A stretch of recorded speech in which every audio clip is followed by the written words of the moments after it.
Sai IAS academy पर आप सभी का स्वागत है। और बच्चों, ये है करंट के कुछ क्वेश्चन जो आपके एग्ज़ाम के लिए महत्वपूर्ण होंगे।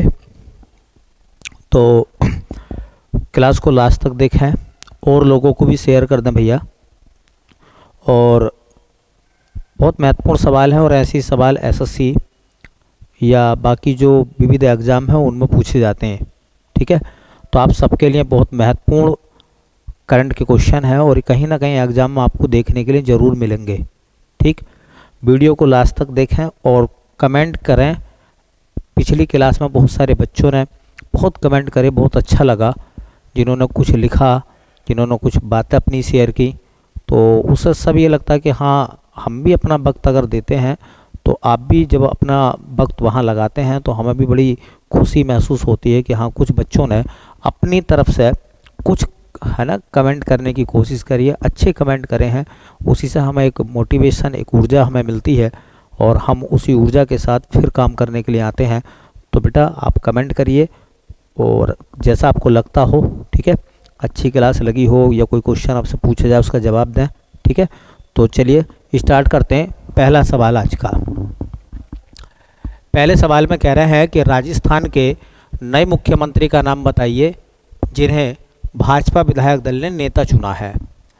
अब राजस्थान में अभी चुनाव हुआ है और ये कह रहे हैं कि राजस्थान के पहले मतलब राजस्थान के नए मुख्यमंत्री का आपको नाम बताना है। ऑप्शन आ रहे हैं वसुंधरा राजे, भजनलाल शर्मा, दिया कुमारी और है प्रेमचंद्र बैरबा। ठीक है, तो प्रेमचंद बैरबा, ये चार नाम हैं और आपको बताना है कि राजस्थान में अभी मुख्यमंत्री कौन बने हैं। एसएससी जीडी में ऐसे सवाल जब हम पेपर सेट सोल्व कर रहे थे हमने खूब देखे थे कि इस तरीके के सवाल जीडी में ही पूछे गए थे, है ना। नए मुख्यमंत्री का नाम, पिछली बार सवाल आया था भगवंत मान जो है 2022 में कहाँ के मुख्यमंत्री बने। हर सेट में मुख्यमंत्री का कोई ना कोई सवाल था, तो जब जब मुख्यमंत्री बनते हैं वो नए मुख्यमंत्री के बारे में पूछ लेते हैं। ठीक है, तो ऐसे आप याद रखें इस सवाल को। हम बात कर रहे हैं राजस्थान की। तो देखिए, जो राजस्थान है हमारा, जो राजस्थान है वहाँ अभी पर चुनाव हुआ है राजस्थान में।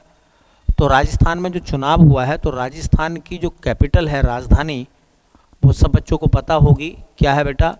जयपुर। और कमेंट करके बताइए, कमेंट करके बताइए कि जयपुर को और क्या कहा जाता है, जयपुर को और क्या उपनाम दिया गया है, कमेंट करके बताना है। और दूसरा कमेंट और करना है कि जयपुर शहर को किसने बसाया था। दो सवाल, जयपुर को क्या कहते हैं और जयपुर को किसने बसाया था, इन दोनों सवालों के जवाब कमेंट में लिखिए। ठीक है बेटा, तो राजस्थान की राजधानी जयपुर है। और बेटा राजस्थान के जो गवर्नर हैं मतलब राज्यपाल हैं जो कि मुख्यमंत्री को शपथ दिलाते हैं, तो राज्यपाल का नाम है बेटा कलराज मिश्र। कलराज मिश्र कहाँ के गवर्नर हैं? तो कलराज मिश्र जो हैं वो राजस्थान के गवर्नर हैं। उन्होंने नए मुख्यमंत्री को शपथ दिलाई है। तो जो नए मुख्यमंत्री बने हैं भाजपा के हैं, मुख्यमंत्री भाजपा सरकार बना रही है वहाँ पर। तो मुख्यमंत्री जो नए बने हैं उनका नाम है भजनलाल शर्मा। क्या नाम है उनका? भजनलाल शर्मा। तो जो नए मुख्यमंत्री बनाए जा रहे हैं, बनाए गए हैं, उनका नाम है भजनलाल शर्मा, भजनलाल शर्मा। और एक बात मैं आपको बता दूं कि राजस्थान में दो उप मुख्यमंत्री भी बनाए गए हैं। उनका नाम है दिया कुमारी और प्रेमचंद बैरबा। तो दो उप मुख्यमंत्री कौन कौन बनाए गए हैं? दो उप मुख्यमंत्री कौन कौन बनाए गए हैं वहाँ पर? तो बेटा दो नाम आपके सामने आ रहे हैं। एक नाम है बेटा दिया कुमारी, दिया मिर्जा तो अलग है, दिया कुमारी। और दूसरा नाम है प्रेमचंद बैरबा। दूसरा नाम है बेटा प्रेमचंद बैरबा। प्रेमचंद बैरबा हाँ को डिप्टी सीएम बनाया गया है राजस्थान में भाजपा की तरफ से और सीएम बनाया गया है भजनलाल शर्मा को। ये सवाल चाहे एसएससी का एग्ज़ाम हो, चाहे आपको कोई एपीएस जैसे एग्ज़ाम हो, नए चुनाव जब होते हैं तो ये सवाल एग्ज़ाम में आपसे पूछ लिए जाते हैं। नया मुख्यमंत्री वहाँ पर कौन बना है? ठीक है, तो बेटा ये 4 बात आप याद रखिए और यहीं से करंट में कोई ना कोई क्वेश्चन आपको देखने के लिए ज़रूर मिल जाएगा। चलिए अगला क्वेश्चन देखते हैं बेटा। अगले सवाल में है कि मिजोरम के नए मुख्यमंत्री पद की शपथ किसने ली है। पहला ऑप्शन आ रहा है सपदंगा ने, दूसरा है बनलाल हलाना ने, फिर है जोरमथांगा ने, फिर है लालदू होमा ने, लालदू होमा। तो ये नाम है मिजोरम की तरफ से, मिजोरम की तरफ से ये नाम है बेटा। तो मिजोरम में भी अभी चुनाव हुए हैं विधानसभा के 40 सीटों पर। तो जो मिजोरम है उसमें नए मुख्यमंत्री कौन बने हैं। तो बेटा जो मिजोरम है, मिजोरम एक नॉर्थ ईस्ट का स्टेट है, उत्तर पूर्वी भारत में आता है मिजोरम। ठीक है, जो मिजोरम है, मिजोरम की जो कैपिटल है, राजधानी, वो है बेटा आइजोल। क्या है? आइजोल। मिजोरम की राजधानी आइजोल है, मिजोरम की राजधानी आइजोल है। देखते हैं कितने बच्चे कमेंट करते हैं और कितनी नॉलेज रखते हैं। मिजोरम किन किन देशों के साथ में सीमा बनाता है, मिजोरम की सीमाएं किन किन देशों के साथ लगती हैं, कमेंट करके उन देशों का नाम आप बताइए। ठीक है, मिजोरम के जो गवर्नर मतलब राज्यपाल हैं बेटा, मिजोरम में जो राज्यपाल हैं उनका नाम है हरि बाबू कंबनपति। हरि बाबू कंबनपति। वहाँ कौन है? वहाँ गवर्नर हैं, राज्यपाल हैं, और राज्यपाल ही मुख्यमंत्री को शपथ दिलाते हैं। तो जो नए मुख्यमंत्री बने हैं, जो नए सीएम बने हैं, नए मुख्यमंत्री बने हैं, उनका नाम क्या है मिजोरम के, है ना। तो उनका नाम है बेटा लालदू होमा। लालदू होमा, लालदू होमा, लालदू होमा, लालदू होमा कहाँ के मुख्यमंत्री बने हैं। तो लालदू होमा जो है बेटा वो मिजोरम के मुख्यमंत्री बने हैं। बहुत काबिल आदमी है, आईपीएस अधिकारी हैं। जब इंदिरा गांधी सत्ता में थी तो उनकी सिक्योरिटी इन्हीं के पास थी। ठीक है, तो लालदू होमा जो है वो आईपीएस अधिकारी हैं, रिटायर हैं, आईपीएस अधिकारी हैं, है ना, लालदू होमा। और इंदिरा गांधी जिस समय प्राइम मिनिस्टर थी उनकी सिक्योरिटी इन्हीं के पास थी, है ना, जो उनके कई सारे कार्यकाल बीते थे। ठीक है, तो आईपीएस अधिकारी हैं, पुलिस महकमे की काफ़ी नॉलेज रखते हैं और मिजोरम के वो इस समय नए मुख्यमंत्री बने हैं। ठीक है, चलिए चलते हैं नेक्स्ट क्वेश्चन की तरफ।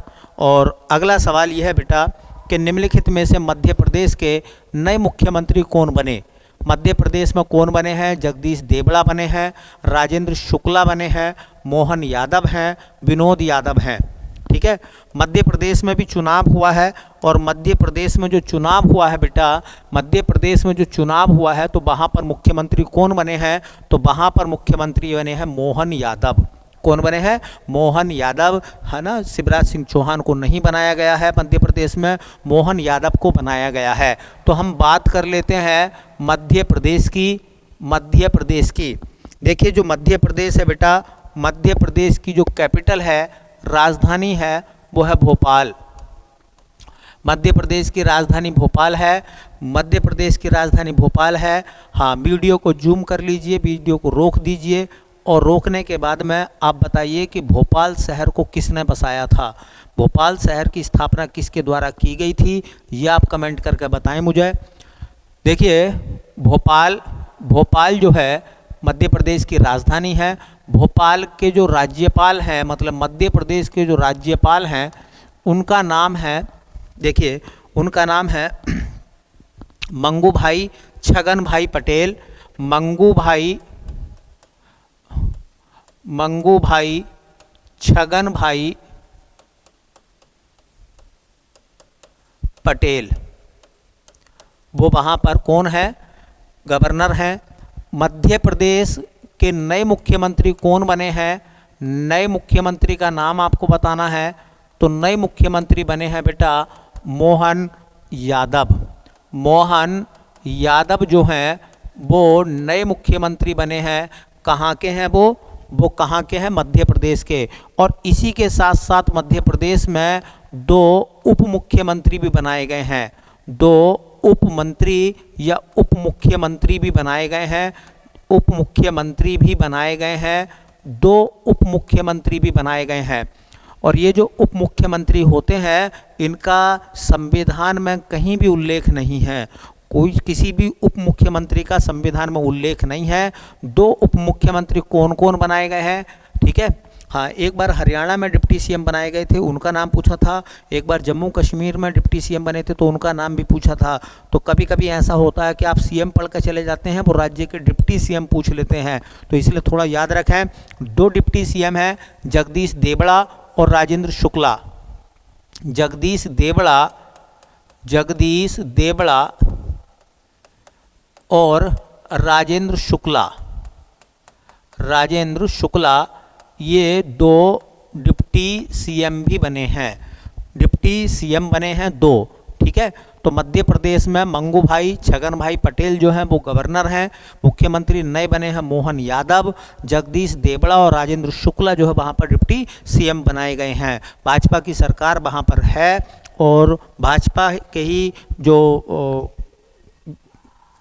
सदन के नेता हैं वो बनाए गए हैं मोहन यादव। कह रहा है निम्नलिखित में से नए छत्तीसगढ़ नहीं बल्कि छत्तीसगढ़ के नए मुख्यमंत्री, ठीक है, नए छत्तीसगढ़ की बात नहीं है, छत्तीसगढ़ के नए मुख्यमंत्री का नाम क्या है? विष्णुदेव साय, भूपेश बघेल, रमन सिंह, अरुण साव। तो देखिए हम बात कर रहे हैं छत्तीसगढ़ की। बेटा एक स्टेट है हमारा छत्तीसगढ़ जो 2000 में मध्य प्रदेश से अलग हुआ था। छत्तीसगढ़ की जो कैपिटल है वो आती बेटा रायपुर। छत्तीसगढ़ की राजधानी क्या है? रायपुर है। छत्तीसगढ़ के जो राज्यपाल हैं इस समय, राज्यपाल है ना, छत्तीसगढ़ में डिप्टी सीएम का नाम क्या, छत्तीसगढ़ में राज्यपाल कौन बन है इस समय? छत्तीसगढ़ में राज्यपाल कौन है छत्तीसगढ़ के? ठीक है, तो इस क्वेश्चन को मैं देखो आपकी नॉलेज के लिए छोड़ रहा हूं। मैं देखता हूं कितने बच्चे ऐसे हैं जो एक राज्यपाल का नाम उनको याद है।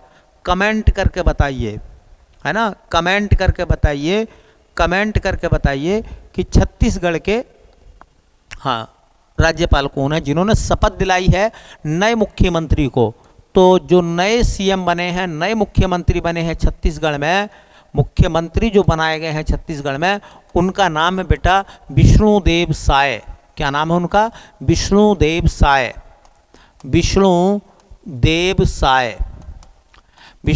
साय जो हैं वो छत्तीसगढ़ के नए मुख्यमंत्री बने हैं। और एक बहुत अच्छा सवाल है, वो छत्तीसगढ़ के पहले आदिवासी मुख्यमंत्री हैं। इसका मतलब विष्णुदेव साय जो हैं ये छत्तीसगढ़ के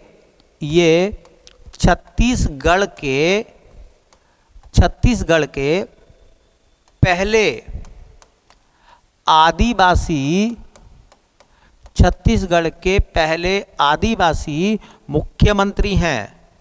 इतना अच्छा सवाल देखिए एग्जाम कंडक्ट कर लेगा।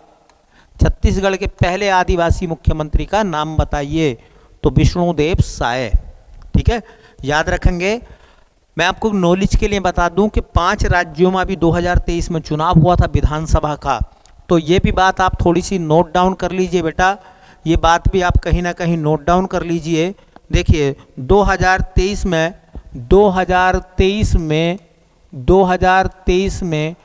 5 राज्यों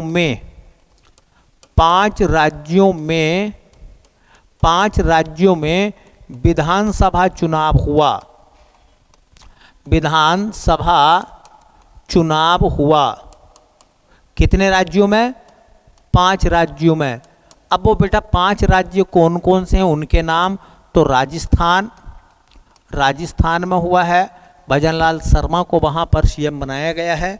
मध्य प्रदेश में हुआ है, तो मध्य प्रदेश में मोहन यादव को सीएम बनाया गया है। तीसरा चुनाव छत्तीसगढ़ में विष्णु साय को सीएम बनाया गया है, विष्णुदेव साय को।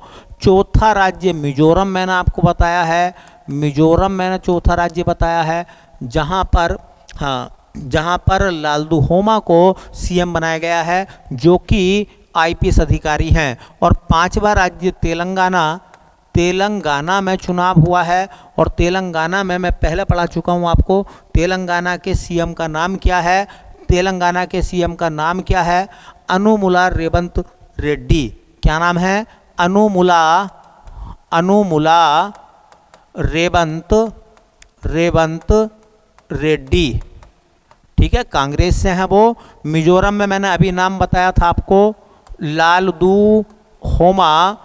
लालदुहोमा आईपीएस हैं। छत्तीसगढ़ में अभी बताया मैंने, क्या नाम बेटा? विष्णुदेव साय, ये बने हैं, नए सीएम हैं। मध्य प्रदेश में बने हैं मोहन यादव मध्य प्रदेश में बने हैं। और राजस्थान में भजनलाल शर्मा को सीएम बनाया गया है। ये जितने भी नाम आपके सामने 5 लिखे गए हैं, इनमें कोई भी पुराना मुख्यमंत्री नहीं है। ये सब नए मुख्यमंत्री बने हैं 5 राज्यों में। नए नए चेहरे मुख्यमंत्री के रूप में आपके सामने आए हैं, इसलिए क्वेश्चन आपके लिए और भी ज़्यादा महत्वपूर्ण है। ठीक है, चलिए अगला सवाल देखते हैं। अगले सवाल में कह रहे हैं,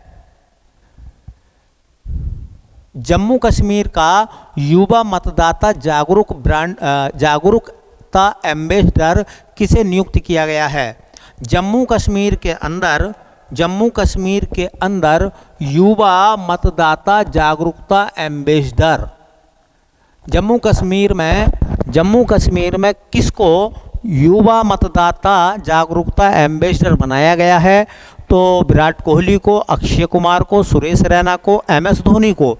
तो किसे बनाया गया बेटा? वो बनाया गया है सुरेश रैना। हमारे उत्तर प्रदेश के मुरादनगर से आते हैं। तो कौन बना है ब्रांड एम्बेसडर? उस व्यक्ति का क्या नाम है? तो उस व्यक्ति का नाम है सुरेश रैना को बनाया गया है, जो यूपी के क्रिकेटर रहे हैं। अब उन्होंने संन्यास ले लिया। वो क्रिकेट खेलते थे, क्रिकेटर हैं, मतलब वो कौन थे? क्रिकेटर रहे हैं। सुरेश रैना का नाम आपने सुना होगा खूब, उत्तर प्रदेश के रहने वाले हैं वो। और उन्हीं को युवा मतदाता जागरूकता एम्बेसडर जम्मू कश्मीर का बनाया गया है। किसको? सुरेश रैना को। अभी सुप्रीम कोर्ट ने ये डिसीजन दिया है, सुप्रीम कोर्ट ने कहा है कि सितंबर 2024 से पहले कश्मीर में चुनाव कराए जाएं। इसको लेकर युवाओं में मतदान के प्रति जागरूकता को लेकर जो ब्रांड एम्बेसडर बनाया गया वो सुरेश रैना को बनाया गया, ये आप याद रखें। और एक सवाल का जवाब और लिखा कमेंट में, एक सवाल का जवाब और आपको कमेंट में लिखना है कि देखिए, जो आईसीसी वर्ल्ड कप हुआ था अभी भारत में, उसके ब्रांड एम्बेसडर कौन बनाए गए थे?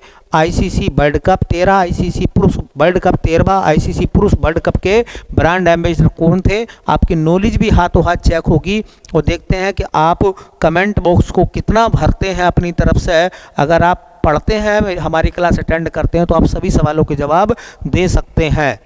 चलिए अगला सवाल देखते हैं बेटा। अगला क्वेश्चन लिखा गया है, कह रहे हैं विश्व के पहले चौथी पीढ़ी के परमाणु रिएक्टर का अनावरण किस देश ने किया है? विश्व के पहले हाँ, चौथी पीढ़ी के परमाणु रिएक्टर, विश्व का चौथी पीढ़ी का परमाणु रिएक्टर, विश्व का हाँ, सबसे पहला चौथी पीढ़ी का परमाणु रिएक्टर। देखिए, परमाणु रिएक्टर जहाँ परमाणु से बिजली बनाई जाती है, नाभिकीय रिएक्टर का नाम पूछ रहे हैं। ये 4th जनरेशन का है, चौथी पीढ़ी का है। इसका मतलब ये है कि ये 4th जनरेशन में आ चुका है, चौथी पीढ़ी का आ चुका है। पहली बात तो ये है कि इस परमाणु रिएक्टर का जो नाम है वो क्या है? तो इस परमाणु रिएक्टर का नाम है सिदाओबे। क्या नाम है? सिदाओबे परमाणु रिएक्टर का नाम है। किस देश ने इसको लॉन्च करा है, बनाया है? तो देश है बेटा चीन ने इसको बनाया है। तो चीन ने चौथी पीढ़ी का परमाणु रिएक्टर बना लिया है और उसका नाम क्या है? सिदाओबे। ठीक है। और देखिए, चीन की जो राजधानी है, कैपिटल, वो क्या आती है बेटा? बीजिंग। चीन की राजधानी बीजिंग, सबसे बड़ा शहर है शंघाई, और चीन के जो राष्ट्रपति हैं उनका नाम है शी जिनपिंग। शी जिनपिंग जो हैं वो चाइना के राष्ट्रपति हैं। तो याद रखो सिदाओबे क्या है, सिदाओबे चौथी पीढ़ी का नया परमाणु रिएक्टर है। किस देश ने बनाया बेटा, तो चाइना ने बनाया है वो, ठीक है, और चाइना की राजधानी है बीजिंग। इतनी बात याद रख लो। करंट में लंबी चौड़ी बात करने से कोई फ़ायदा नहीं है, क्योंकि करंट में जिस तरीके से सवाल मालूम करते हैं हम केवल उसी फॉर्मेट पर आपको बताते हैं, ठीक है। अगला सवाल देखिए, 33वां व्यास सम्मान निम्नलिखित में से किसी ने जीता है? अरुणा गुप्ता ने, अनिल राय ने, मृदुला गर्ग ने, पुष्पा भारती ने। 33वां व्यास सम्मान, देखिए जो 33वां व्यास सम्मान है वो किसे दिया गया है? 33वां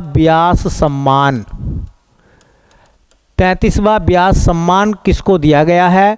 पहली बात मैं आपको बता दूं कि व्यास सम्मान की शुरुआत जो हुई थी वो हुई थी बेटा 1991 से। जो व्यास सम्मान है ये कौन देता है? तो के बिड़ला फाउंडेशन देता है इस सम्मान को। अच्छा सवाल निकलता है, के बिड़ला फाउंडेशन किस क्षेत्र में व्यास सम्मान देता है? तो क्षेत्र है हिंदी साहित्य के लिए ये सम्मान दिया जाता है। इसमें कितनी धनराशि मिलती है प्रशस्ति पत्र के साथ? तो बेटा धनराशि होती है 4 लाख रुपए। 4 लाख रुपए और प्रशस्ति पत्र दिया जाता है के बिड़ला फाउंडेशन के व्यास सम्मान के तहत। अब मोस्ट सवाल है, आप देख लीजिए, ये जो 33वां व्यास सम्मान है, 33वां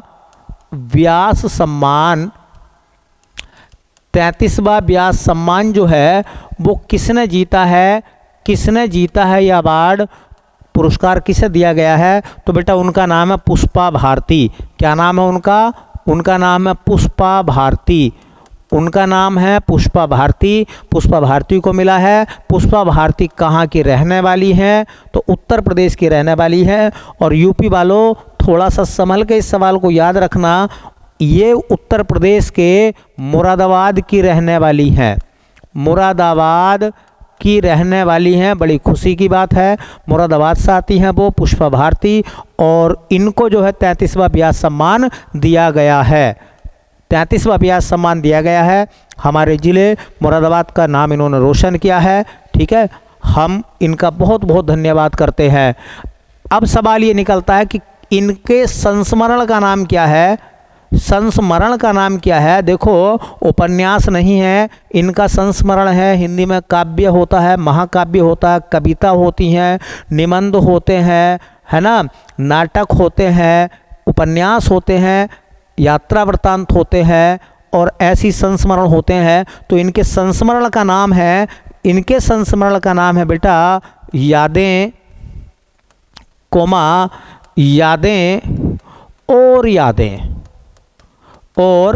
यादें, ठीक है, यादें और यादें, ठीक है।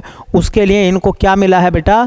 33वां व्यास सम्मान। बहुत मोस्ट क्वेश्चन मेरी नज़र में है, ऐसे सवाल जो है एपीएस में भी कंडक्ट कर लेगा आपसे, और उत्तर प्रदेश के एग्जामों में हो सकता है कि वो आपसे शहर या ज़िला पूछ ले, ठीक है। इनका जन्म मुरादाबाद में ही हुआ था। चलिए अगला क्वेश्चन कह रहे हैं, कैश फॉर क्वेरी, सवाल पूछने के बदले कैश मामले में इनमें से किसकी संसद सदस्यता लोकसभा ने समाप्त कर दी है? ऐसे सांसद का नाम बताइए जिनकी मेंबरशिप समाप्त हो गई है, और किस बात को लेकर हो गई है? कि उन्होंने किसी से पैसे लिए हैं इस बात के लिए कि वो उसकी मर्जी का सवाल पूछेंगी। संसद में ऐसा नहीं होता है। हाँ, किसी से पैसे लेकर उसका सवाल आप संसद में नहीं पूछ सकते। और इनके ऊपर जो है ये आरोप भी लगाया गया है, साबित भी हुआ है कि इन्होंने कैश लेकर सवाल पूछे हैं, संसद में कैश लेकर सवाल पूछे हैं। कैश फॉर क्वेरी का मतलब होता है सवाल पूछने के बदले कैश लेना, ठीक है। तो ये राकेश माथुर हैं, महुआ मोइत्रा हैं, ममता बनर्जी हैं या विनोद वर्मा हैं? तो वो हैं महुआ मोइत्रा। महुआ मोइत्रा कौन है? पश्चिमी बंगाल से वो टीएमसी है ना, तृणमूल कांग्रेस पार्टी की सांसद हैं, टीएमसी की सांसद हैं, टीएमसी की सांसद हैं कौन? महुआ मोइत्रा। ठीक है, बंगाल से आती हैं, पश्चिमी बंगाल से आती हैं वो, और उनकी मेंबरशिप लोकसभा ने ख़त्म कर दी है। एथिक्स कमेटी की रिपोर्ट के आधार पर ये पाया गया कि उन्होंने कैश लेकर सवाल पूछा था या पूछे थे। तो कैश फॉर क्वेरी का मतलब होता है कि पैसे लेकर किसी दूसरे का सवाल आप संसद में नहीं पूछ सकते। अगर ये आरोप सिद्ध हो जाते हैं तो आपकी मेंबरशिप जो है वो ख़त्म हो जाएगी। ठीक है, चलिए अगला सवाल देखते हैं बेटा। एक लाइन का सवाल, प्रधानमंत्री नरेंद्र मोदी को किस देश के grand cross of the order of honour से सम्मानित किया गया है? तो माल्टा, बुल्गारिया, ग्रीस या मिस्र। तो मैं आपको कुछ नाम बताऊंगा, उनका थोड़ा सा आप ध्यान रखना। हाल फिलहाल में प्रधानमंत्री नरेंद्र मोदी को मिलने वाले सम्मान, देखिए वैसे तो ये जो सम्मान है ये ग्रीस ने दिया है। किसने दिया है? ग्रीस देश ने दिया है ये सम्मान इनको। तो हम ऐसा पढ़ सकते हैं कि देखिए, हाँ, प्रधानमंत्री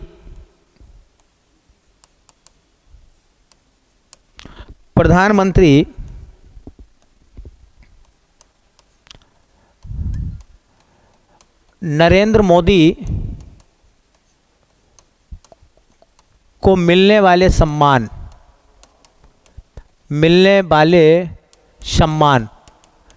तो ना बहुत मिले हैं। हम हाल फिलहाल के सम्मानों की बात कर रहे हैं और यहाँ से क्वेश्चन आपके लिए मालूम किया जा सकता है। जैसे एक सम्मान दिया गया था, एक सम्मान दिया गया है जिसका नाम है ग्रैंड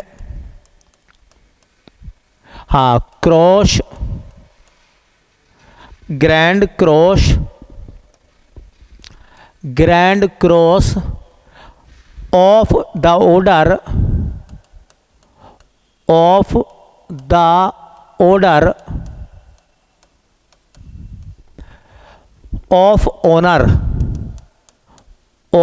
ऑनर।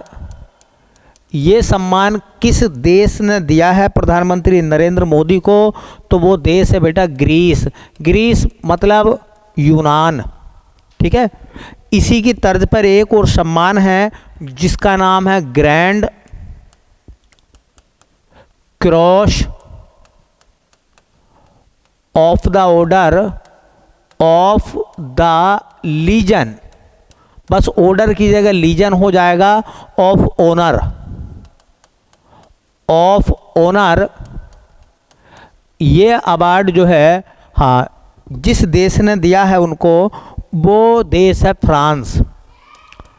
कौन है? फ्रांस। और इस सम्मान को पाने वाले, हाँ, इस सम्मान को पाने वाले मोदी जी प्रथम भारतीय हैं, पहले भारतीय जिनको फ्रांस का सर्वोच्च सम्मान मिला जिसका नाम है grand cross of the legion of honour. ये सम्मान फ्रांस ने दिया है और ऐसा सम्मान पाने वाले वो पहले भारतीय हैं। जहां बेटा शब्द पहला लग जाता है वो क्वेश्चन अपने लिए इम्पोर्टेंट हो जाता है। ऐसी देखो एक क्वेश्चन पूछा जाता है, order of Nile, order of Nile का सम्मान मोदी जी को दिया है मिस्र ने। मिस्र की सरकार ने प्रधानमंत्री नरेंद्र मोदी को जो अवार्ड दिया गया उसका नाम है ऑर्डर ऑफ द नाइल। क्या नाम है बेटा? ऑर्डर ऑफ द नाइल का सम्मान दिया गया है प्रधानमंत्री नरेंद्र मोदी को। किसने दिया है? तो वो देश है, देखिए वो देश है आपका मिस्र। Order of Nile. एक है companion of the order of Fiji. Companion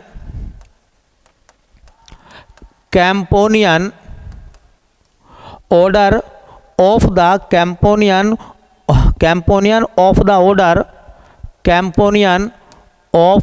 order order of Fiji, of Fiji, of Fiji, of Fiji. अब ये नाम भी आपको पता चल गया होगा किस देश ने दिया है, तो फिजी ने सम्मान दिया है। ये वाला भी थोड़ा सा याद रख लें, है ना, थोड़ा सा इसको भी याद रख लें। एक इसी की तर्ज पर है एक सम्मान, देखिए उसका नाम है companion of the order of, वो फिजी का नहीं है, उसके साथ में एक शब्द आपको लगाना है, उसका साथ में लगाना है लोगोहू। क्या लगाना है? लोगोहू, लोगोहू। और इसका आंसर आता है Papua New Guinea, Papua New Guinea एक देश है, उसने दिया है। एक सम्मान और है, सर्वोच्च नागरिक सम्मान है, उसका नाम है हाँ एबाकल, एबाकल सम्मान, एबाकल अवार्ड। ये दिया है पलाऊ ने। किसने? पलाऊ ने। पलाऊ एक देश है, उससे ये अवार्ड उनको मिला था। और दो अवार्ड आपको याद भी होंगे, मैंने भी आपको बताए थे, है ना। हाँ, तिलक राष्ट्रीय पुरस्कार, लोकमान्य तिलक राष्ट्रीय पुरस्कार 2023 में किसे दिया था, ये मैंने पढ़ाया था। लोकमान्य राष्ट्रीय मतलब लोकमान्य तिलक राष्ट्रीय पुरस्कार ये किससे मिला था अभी 2023 में? प्रधानमंत्री नरेंद्र मोदी को। और एक आपको पहले ही पता होगा, लता दीनानाथ मंगेशकर पुरस्कार पहला वाला भी किसको मिला था? तो मिला था भारतीय प्रधानमंत्री नरेंद्र मोदी को। आप याद रखना, बहुत अच्छी अच्छी बातें हैं ये। Grand cross of the order of honour, grand cross of the order of honour का अवार्ड किसने दिया है प्रधानमंत्री को? ग्रीस ने। Grand cross of the legion of honour का अवार्ड दिया है फ्रांस ने, और ये फ्रांस का सर्वोच्च सम्मान है, और इसे पाने वाले प्रधानमंत्री नरेंद्र मोदी पहले भारतीय बने हैं। चूंकि पहले बने हैं इसलिए वो सवाल आपसे एग्जाम में मालूम कर लेगा। ऑर्डर ऑफ नाइल किस देश का नागरिक सम्मान है? तो मिस्र का है। और किसने दिया है बेटा? मिस्र सरकार ने उनको, है ना। Companion of the order of Fiji, ये फिजी सरकार के द्वारा दिया गया है। और ये दूसरा वाला पांचवा जो है, companion of the order of Logohu, क्या नाम है? लोगोहू, लोगोहू। ये सम्मान किसने दिया है बेटा? तो ये दिया है पापुआ न्यू गिनी ने। और एबाकल अवार्ड जो है वो पलाऊ सरकार ने प्रधानमंत्री नरेंद्र मोदी को दिया है। ठीक है, तो ये सब अवार्ड हैं हाल फिलहाल के 2022-23 को मिला जुला के। आप इनको याद कर लोगे, यहाँ से कोई ना कोई अवार्ड आपसे मालूम कर लेगा। ठीक है, चलिए नेक्स्ट क्वेश्चन की तरफ चलते हैं। किस एक्ट्रेस को दादा साहब फाल्के अवार्ड 2023 वर्ष 2021 के लिए चुना गया है? दादा साहब फाल्के अवार्ड 2021 के लिए चुना गया है, 2023 में दिया गया है उनको। उनका नाम जीनत अमान है, हेमा मालिनी है, जया बच्चन है, वहीदा रहमान है। तो आपको याद रखना है, उनका नाम है वहीदा रहमान। वहीदा रहमान को 2023 में 2021 का दादा साहब फाल्के पुरस्कार दिया गया है, और ये भारतीय सिनेमा जगत का सर्वोच्च सम्मान है। भारतीय फिल्म इंडस्ट्री का सबसे बड़ा सम्मान है दादा साहब फाल्के। किसको दिया जाएगा 2023 में? वहीदा रहमान को। और कौन से वर्ष के लिए है? 2021 के लिए, 2021 के लिए। एक सवाल और चलते चलते कमेंट में आपको लिखना है कि पहली बार दादा साहब फाल्के पुरस्कार किसको दिया गया था? आपकी नॉलेज चेक करते हैं, मैंने एक दिन आपको पढ़ाया भी था कि पहली बार दादा साहब फाल्के अवार्ड किसको दिया गया था। उनका नाम आपको कमेंट करके बताना है। उम्मीद है ये क्वेश्चन आपको समझ में आए होंगे। और बेटा कमेंट करिए, खूब कमेंट करिए, बड़ा अच्छा लगता है जब आप सवालों के जवाब देते हैं। ऐसा लगता है कि हम आपसे सीधे सीधे जुड़े हुए हैं। ठीक है, तो मिलते हैं फिर नेक्स्ट क्लास में। तब तक के लिए आप सभी का बहुत बहुत धन्यवाद।